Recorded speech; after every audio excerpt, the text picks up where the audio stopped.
Buenas noches, compañeros de la sección C. Vamos a iniciar nuestro curso con un nuevo tema referente a la interpretación e integración de las normas tributarias. Cuando se refiere a la interpretación, pues lo que se trata de establecer es el sentido y el alcance que tienen las normas para saber qué es lo que dijo o quiso decir el legislador. Desde luego, ese sentido y alcance se tiene que buscar cuando la norma es ambigua, obscura o contradictoria. Puesto que si las normas son claras, concretas, no tienen por qué buscarse una interpretación de las mismas, por lo mismo por la claridad con que se han hecho. Sobre este tema, Giuliani von Rusch en una de sus obras mencionaba que en la búsqueda de los métodos de interpretación de las normas tributarias, pues esto ha sido una lucha eterna, y esto es con el propósito de obtener un método en especial. Y dice, es buscar la suprema interpretación de las normas. Es una aspiración que hasta considera suprema, pero es algo que no se ha logrado, no se ha podido llegar a una conclusión específica de cómo interpretar una validez universal, de cómo interpretar, para decir que entonces que todos los métodos de interpretación son aceptables. Cuando se creó el proyecto de Código Tributario para la América Latina, del cual hablamos en la primera clase, y que se acuerdan fue auspiciado por la ONU y el BID, y se contrataron a tres de los mejores especialistas de derecho tributario en aquella época, pues ahí se estableció también una norma que se refiere a la interpretación, y según esta norma dice que la interpretación de las normas tributarias se deben hacer con arreglo a todos los métodos admitidos en derecho para poder llegar a resultados restrictivos o extensivos. Desde luego, estos resultados restrictivos o extensivos va a depender del intérprete que está buscando el sentido y el alcance de la norma tributaria, porque generalmente cuando trata de hacerlo en una forma amplia, pues sencillamente el que hace eso es el sujeto pasivo, mientras que para restringir la aplicación de la norma siempre lo va a hacer la administración tributaria. Es entonces la interpretación, el análisis de los hechos generadores, los hechos imponibles, pero estos siempre están orientados o tienen una sustancia económica,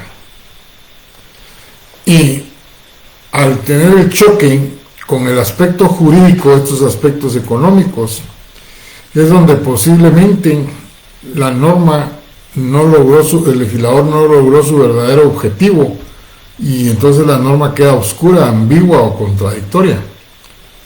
Pues los hechos generadores, vamos a ver más adelante, básicamente su esencia es económica. ¿O acaso no es económico la sustancia de la norma del JUSI que dice que todos los propietarios de bienes inmuebles pagan ese impuesto, o todos los que tienen vehículos, pero además de los que tienen vehículos dice los modelos, y atendiendo a los modelos, entre más recientes son, más impuestos se paga.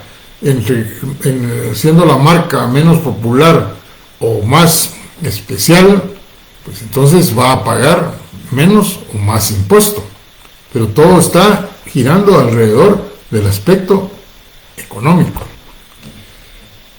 Pues bien, eso es lo que se puede decir de la interpretación. Sin embargo, cuando se habla de interpretación, pues ya en el pasado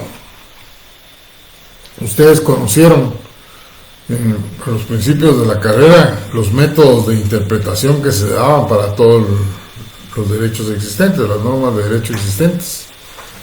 Y hoy lo que vamos a hacer es recordar, pero aplicándolo al derecho tributario. Y uno de ellos es el método literal.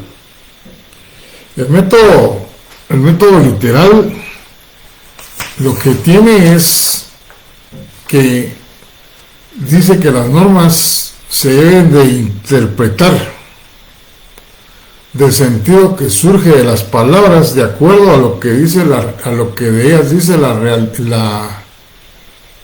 el diccionario de la Academia Española.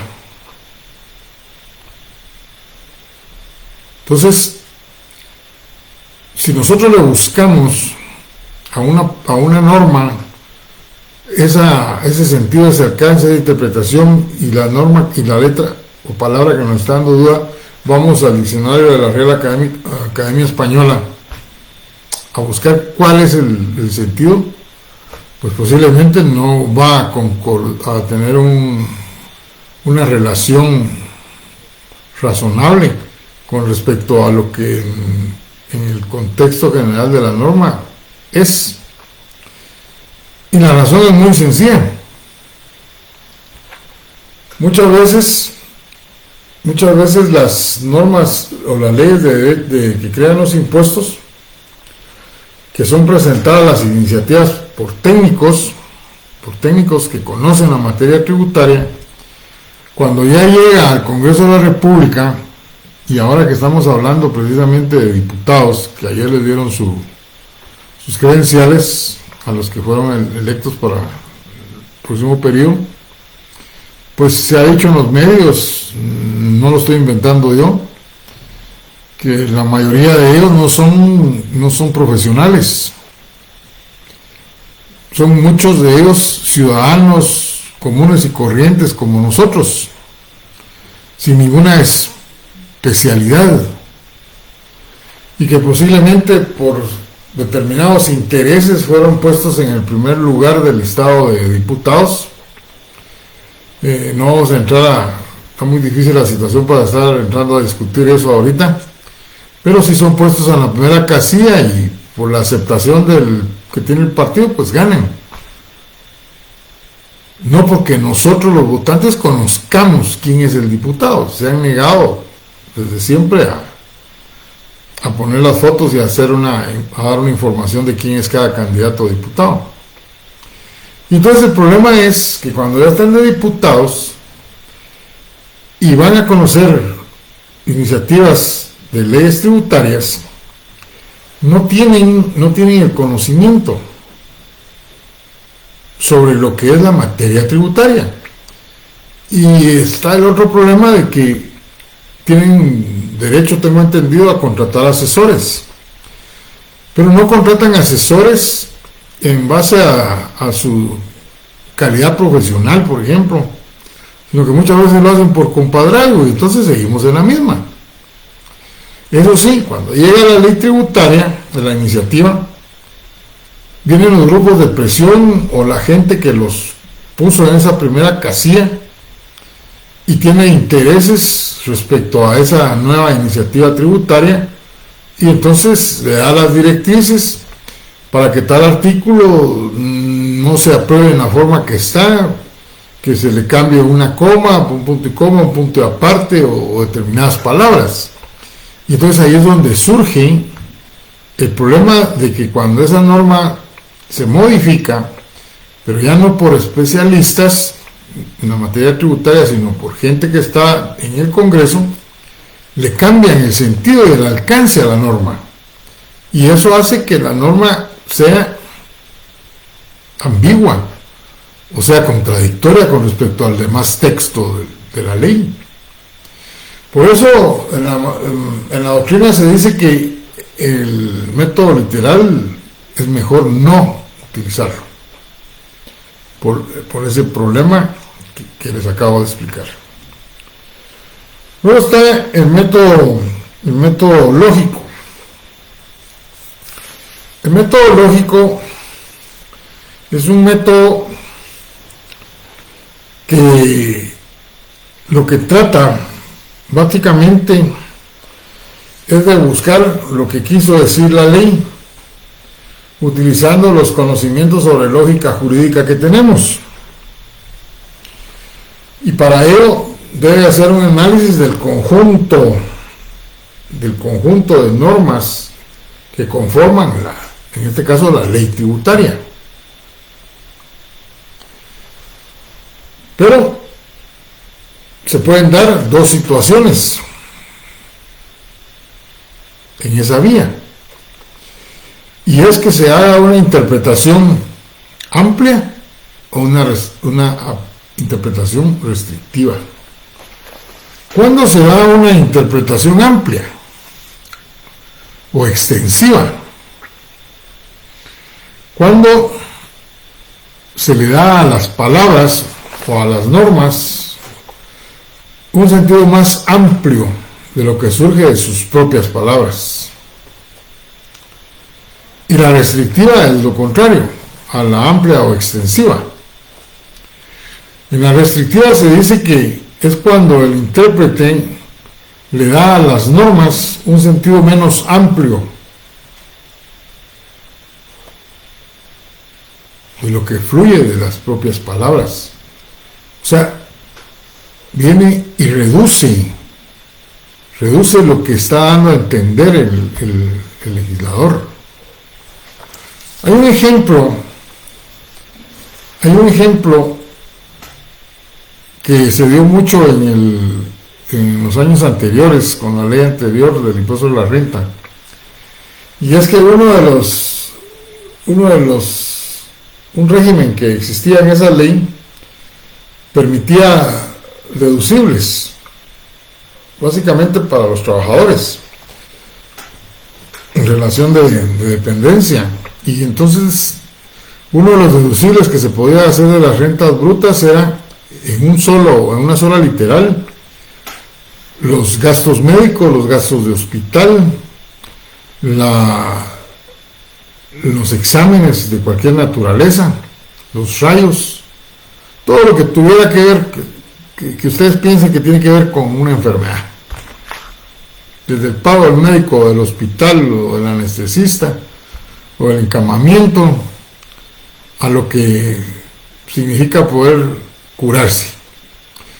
Y entonces, ¿qué hicieron los trabajadores en relación de dependencia para aplicar este deducible? Pues incluían las facturas, teniendo las facturas a la mano, sumaban y ponían el total. Pero ¿cómo es posible que no diga en la literal las medicinas? Bueno, eso es parte de, y entonces incluían las medicinas. Cuando llegó el fiscalizador, dijo: no, usted no puede deducir el costo de las medicinas. Usted está interpretando de una forma muy amplia esta disposición. Y venía y lo ajustaba. ¿Y por qué lo ajustaba?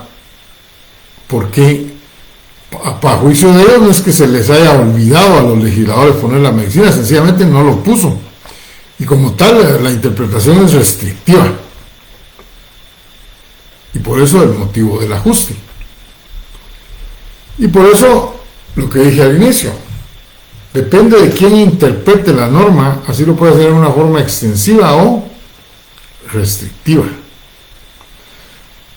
O sea, para analizar de forma lógica, interpretar una norma de forma lógica, pues aparte del texto, se debe relacionar con todo el texto de la ley, y poder de esa forma estar en el punto intermedio, que es el punto con el cual el legislador creó la disposición legal, ni a favor de uno ni a favor de otro.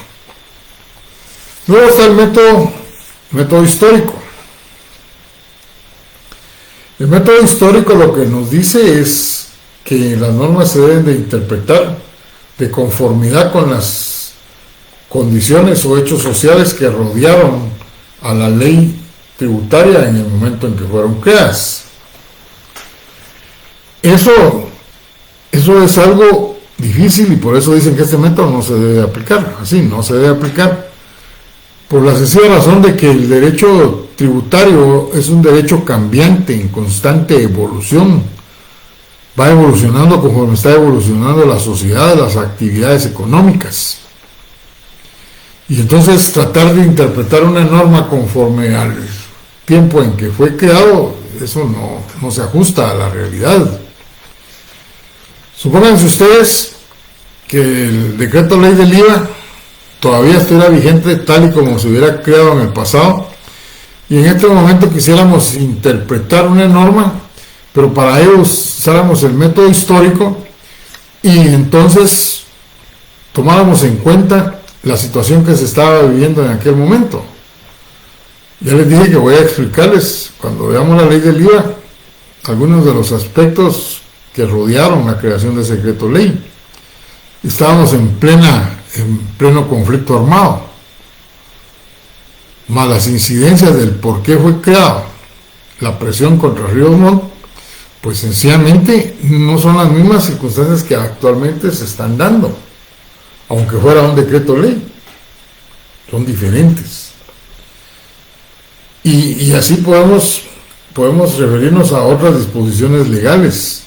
El derecho tributario es totalmente cambiante, tan cambiante que toda la materia tributaria antes estaba dentro de la hacienda pública clásica y ahora está dentro del mundo de las finanzas públicas, solo que desde el punto de vista legal. Entonces descartamos estos dos métodos, el literal y el histórico.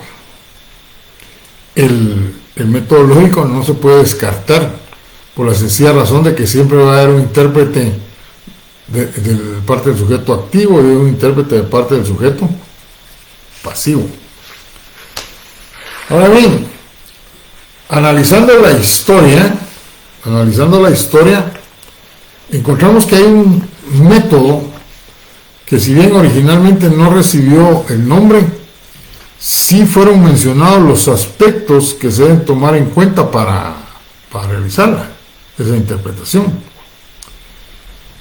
¿Se acuerdan que yo les dije que se consideraba como el creador del origen del derecho tributario al alemán Enno Becker? Hablábamos del origen. Y él, cuando hizo su obra, pues incluyó dentro de su obra cómo era que debían de interpretarse las normas del derecho tributario, las normas tributarias. Y él señalaba que para interpretarlas debía de tenerse en cuenta la finalidad, su significado económico y el desarrollo de las circunstancias. Y luego aquí está sintetizado el texto.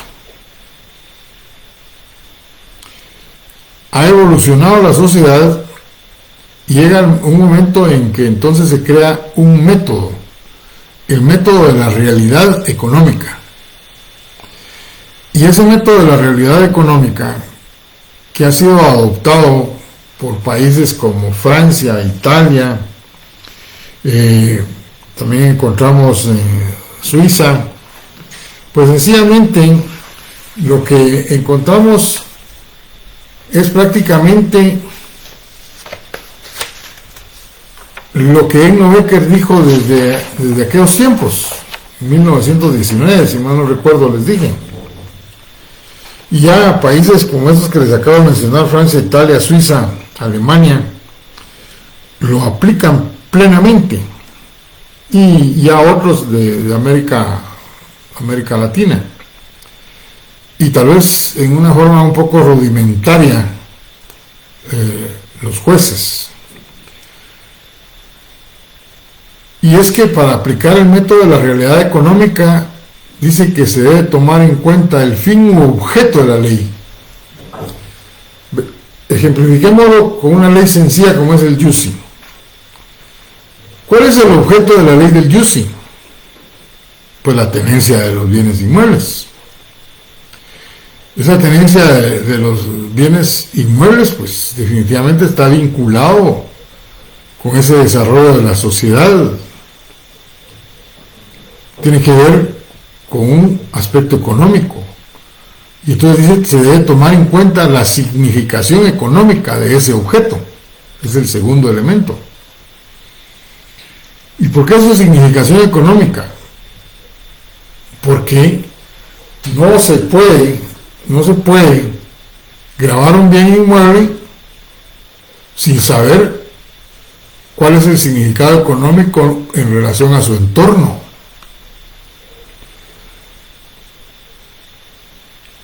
Un bien inmueble ubicado en la zona 10, zona 14, el significado económico que tiene ese bien es tremendo. Por eso, cuando uno va por la zona 10, por ahí por la diagonal 6, del lado derecho todavía se ven casitas antiguas, en que los propietarios todavía son los que la tienen desde hace tantos años y siguen en esas condiciones todavía que no se han desarrollado esos inmuebles. ¿Por qué? Porque no han sido heredados. Esa es la realidad. Pero cuando estos bienes los hereden, mueran los padres, los herederos sí van a tomar en cuenta la significación económica que tienen en la actualidad. Valen millones, no la construcción, sino el área. Y un tercer elemento dice que se deben ver los hechos conforme a lo que realmente está sucediendo.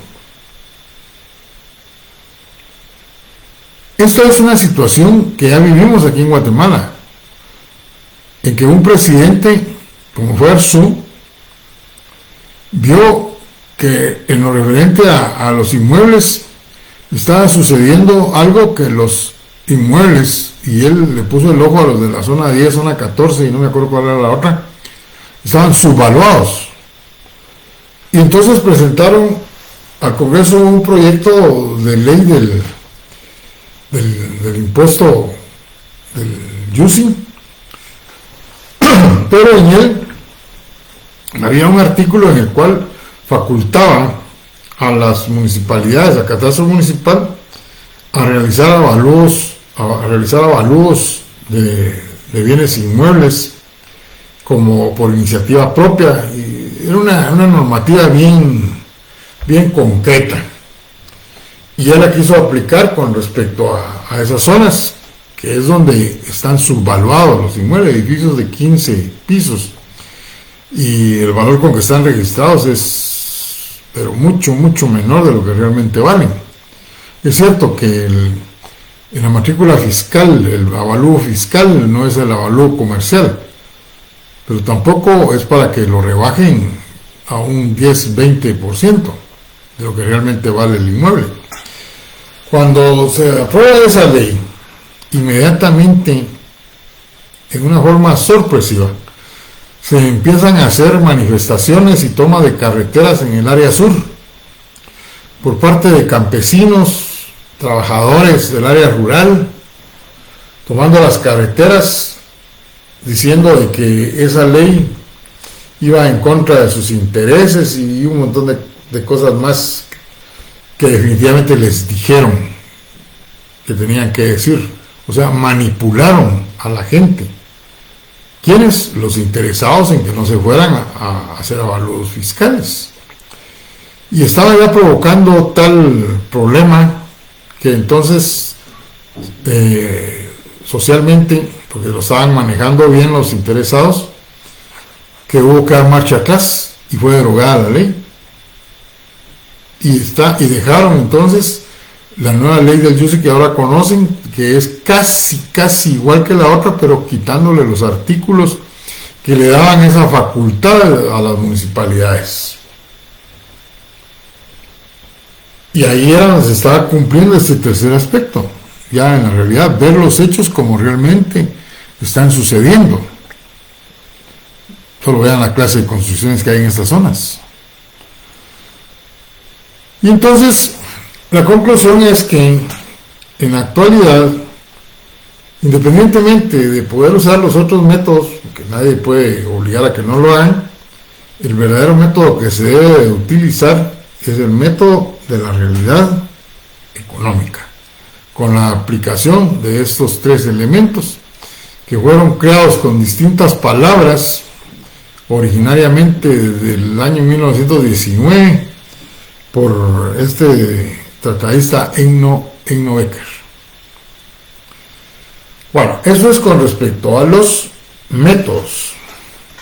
Ahora hablemos de algo que no son métodos, sino que son formas de interpretación de las normas tributarias. Y estas formas de interpretación, que no son métodos, una se llama indubio pro fiscum y la otra indubio contra fiscum. ¿Qué significa el indubio pro fiscum? En caso de duda, a favor del fisco. Indubio contra fiscum, en caso de duda, en contra del fisco. Y otra vez nos encontramos con que depende de quién esté interpretando. Así es como va a analizar la norma.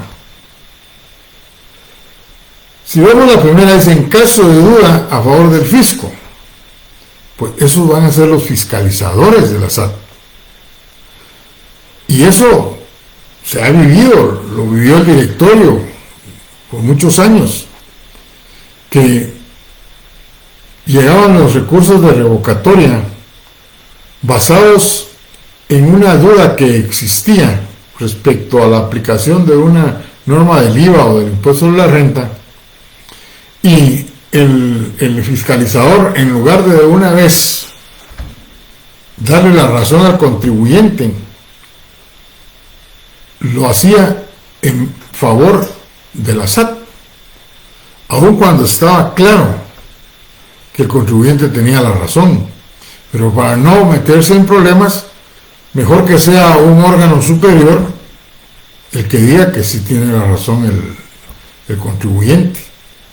Y entonces lo ajustaban y ahí empezaba la litis. Desde luego el intendente de fiscalización le daba la razón a su fiscalizador, y no era sino hasta con el recurso de revocatoria que llegaba con los miembros del directorio, y estos pues tenían la facultad de revisarlo a todo por la administración tributaria. Y luego de una discusión del directorio y de la interpretación que se hacía de una forma lógica, razonable, equilibrada, pues decían, no, aquí el contribuyente tiene la razón. Y lo están ajustando para que pague 2 millones, 200,000, 15,000, no importaba la suma. Justamente se le tenía que dar la razón al contribuyente. Pero porque había un órgano revisor de las actuaciones de la administración tributaria. En la actualidad lo que existe es un tribunal administrativo tributario aduanero, que es el que conoce de la actuación de la administración tributaria, pero que son también trabajadores de la administración tributaria. Entonces, habría que empezar a analizar esos fallos para ver hasta dónde han seguido guardando esa línea razonable de interpretación que no importa si beneficia al Estado o beneficia al contribuyente. Indubio contra fisco, pues definitivamente yo voy a aplicar una disposición legal, la voy a aplicar interpretándola en mi beneficio. Y eso se da mucho en el impuesto del IVA, en la actualidad. En el IVA dice que en la operación de crédito y débito para establecer el monto del impuesto a pagar, solo se deben incluir facturas que generan el crédito, que giren de compras de bienes o servicios que giren alrededor del negocio, o sea, de la actividad de la empresa. Pero vienen las empresas y como no hay un detalle, sino que es en general, que giren facturas de compras de bienes y servicios que giren alrededor de la actividad que se desarrolla.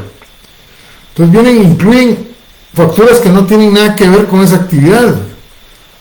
Un ejemplo, un profesional del derecho, para determinar su crédito, viene y suma sus facturas de compras de papel bond, de tóner, de pago del arrendamiento, le pasan una factura por la parte de luz y agua, y cafetería incluso, pero cafetería que tiene que ver con café, galletas, servilletas. Pero ¿qué hacen muchos profesionales que tienen demasiado débito, o sea, mucho IVA pagado a ellos? Para no trasladárselo al fisco, entonces incluyen ya no facturas del súper que tienen que ver solo para una refacción, sino que la factura quincenal de cuando la esposa los lleva al supermercado, al paseo dominical. ¿Y qué tiene que ver esa factura del supermercado donde van los frijoles, el arroz, las galletas, el café, incluso si ahí es donde adquieren los huevos, pues también, con el giro normal del negocio del notario? Nada. ¿Pero qué? Están interpretando la norma de acuerdo a su conveniencia. Indubio contra fisco. Están interpretando en contra de su beneficio. Cuando yo pregunte en el examen sobre este tema, nunca se va a confundir entonces con lo que se refiere a los métodos. Y señores, la clase de hoy va a ser así de cortita, porque hasta el día de hoy me estoy emparejando con las dos clases por problemas que se dieron en la clase anterior, y les recuerdo que esta clase no tengo material. Entonces aquí vamos a concluir solo con un aviso. Como escribí en la plataforma de Classroom, el sábado pasado no se pudo realizar el examen de retrasada, porque yo venía de la costa y con esa tormenta que se desató por allá, por la costa sur, pues hubo accidentes que pararon el tránsito y yo estaba todavía a las 2:30 por allá abajo. Entonces les avisé de que no iba a llegar a tiempo a mi casa para poder subir el examen. Ya hablé con coordinación, los puse de conocimiento y me autorizaron para que el examen lo pueda realizar el lunes a las 8:30, después de concluida la clase. Desde luego esta clase la voy a terminar como a las 8:10, para que no haya ningún problema, y los que están de la otra sección, pues ellos sabrán si terminan de oírla o están listos para ingresar a las 8:30. Así que por favor, atentos los compañeros de retrasada, el examen es el lunes. Y el lunes la próxima clase ya es de los principios del derecho tributario. Pudiera empezar ahorita con unos 2-3 principios, pero vamos a dejar a medios el tema. Prefiero concluir aquí la clase y los veo el próximo lunes. Feliz fin de semana, que tengan muy buena noche. Ya revisé, no hay ninguna pregunta. Y que tengan buena noche los 110 y pico de compañeros que estuvieron presentes.